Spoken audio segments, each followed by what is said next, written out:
Naxçıvanda 10.000 tonluq ərzaqlıq taxıl yoxa çıxıb. Ajansaz xəbər verir ki, Naxçıvandakı sabiq səlahiyyətli nümayəndə Fuad Nəcəfli vəzifəsindən azad ediləndən sonra onun qanunsuz əməlləri ilə bağlı bir sıra faktlar aşkara çıxıb. Mən sizə qısa olaraq bir məlumat verəcəm.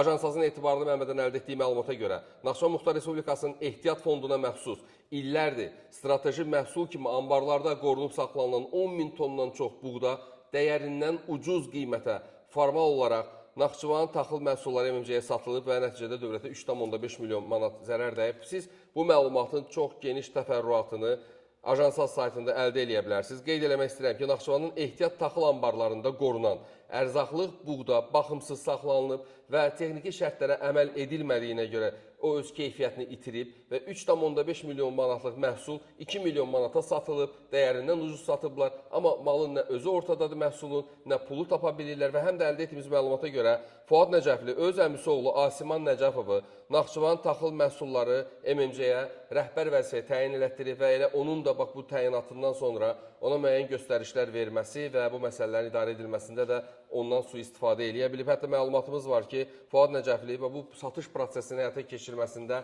Naxçıvanın İqtisadiyyat Nazirinə də təzyiqlər göstərib. Bir məlumat da əldə eləmişik və bizim əldə etdiyimiz məlumata görə hal-hazırda ciddi araşdırma aparılır, istintaq gedir və Fuad Nəcəflinin özü və komandasının əməlləri ciddi şəkildə araşdırılır.